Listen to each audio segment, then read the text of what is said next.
ईद मिलाद व गणेश उत्सवानिमित्त शेगावमध्ये अतिक्रमण हटाव मोहीम, रस्ते मोकळे, वाहतूक सुरळीत.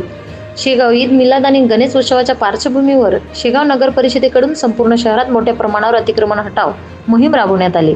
शहरातील प्रमुख रस्ते, बाजारपेठा आणि सार्वजनिक ठिकाणी झालेली अनधिकृत बांधकामे, फुटपाथवरील अतिक्रमणे तसेच अडथळा निर्माण करणारे साहित्य यावरही कारवाई करण्यात आली. नगर परिषदेच्या अधिकाऱ्यांनी दिलेल्या माहितीनुसार सणासुदीच्या काळात नागरिकांना वाहतूक कोंडीचा त्रास होऊ नये तसेच शहरात स्वच्छता व सुव्यवस्था अबाधित राहावी यासाठी ही मोहीम हाती घेण्यात आलेली आहे. यावेळी नगर परिषदेने नागरिक व व्यापाऱ्यांना स्वयंस्फूर्तीने अतिक्रमण काढून टाकण्याचे आवाहन केले असून तसे न केल्यास कठोर कारवाई करण्यात येईल असा स्पष्ट इशाराही दिला आहे. या मोहिमेमुळे शहरातील मुख्य रस्ते मोकळे झाले असून नागरिक व भाविकांना येणाऱ्या जाणाऱ्यास अधिक सुलभता निर्माण झाली आहे. नागरिकांनीही या उपक्रमाचे स्वागत केले असून शहरात स्वच्छता व सुव्यवस्थेला चालना मिळाल्याने मत व्यक्त केले आहे. महाराष्ट्र न्यूज 1 साठी मुख्य संपादक इस्माईल शेख, उपसंपादक रंजना राठोड, व्हिडिओ जर्नलिस्ट विवेक शेगावकर, शेगाव, जिल्हा बुलढाणा.